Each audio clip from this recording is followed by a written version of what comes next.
Hoje a gente vai mergulhar numa das passagens mais curiosas de Jesus.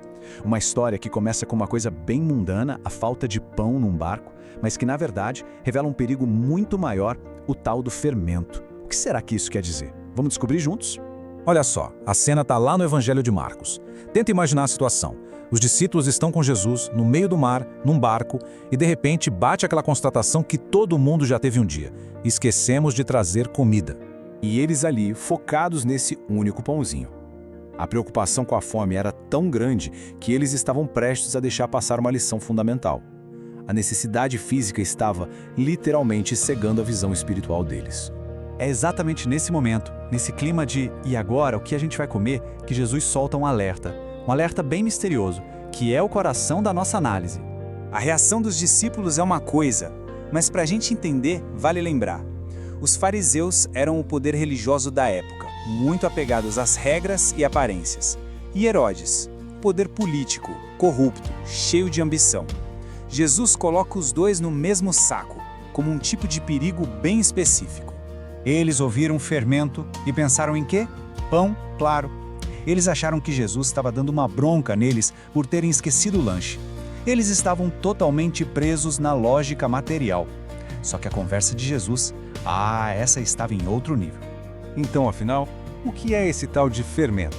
Pensa no fermento de verdade. Uma porção bem pequena tem o poder de se infiltrar e transformar a massa inteira, não é?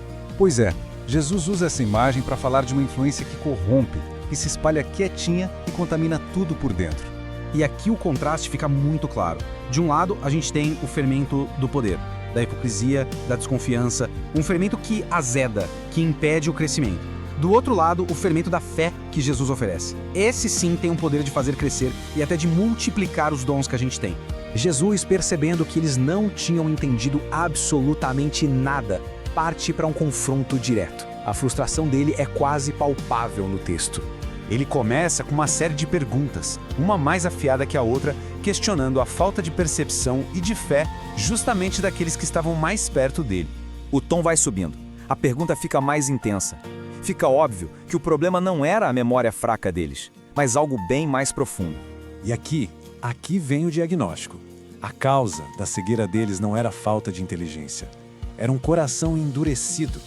É isso que os impedia de ver a verdade que estava bem ali, na frente deles.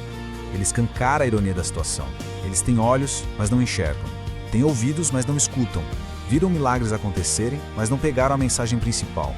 E essa pergunta atravessa o tempo e chega até nós, né? Será que a gente já compreendeu? Para provar que toda aquela preocupação com o pão era sem fundamento, Jesus apela para a memória deles. Ele os faz lembrar do que eles mesmos viram. Pessoal, vamos lá. Lembra daquele dia? 5 pães, 5.000 pessoas e ainda sobraram 12 cestos cheios. E ele não para por aí. Imediatamente, ele emenda com um segundo milagre, para reforçar a ideia.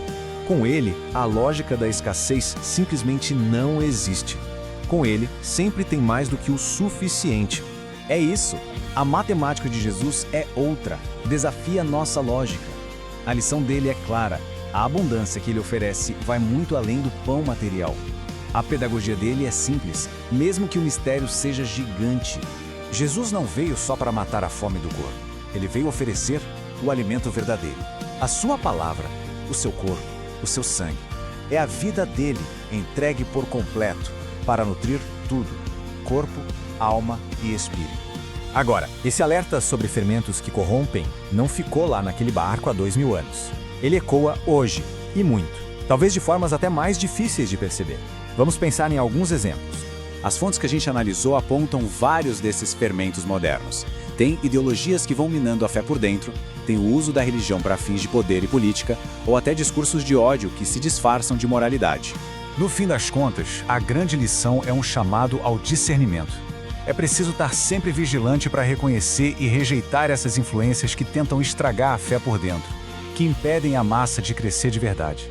E com isso, a pergunta de Jesus atravessa os séculos e chega aqui, direto pra gente. E nós?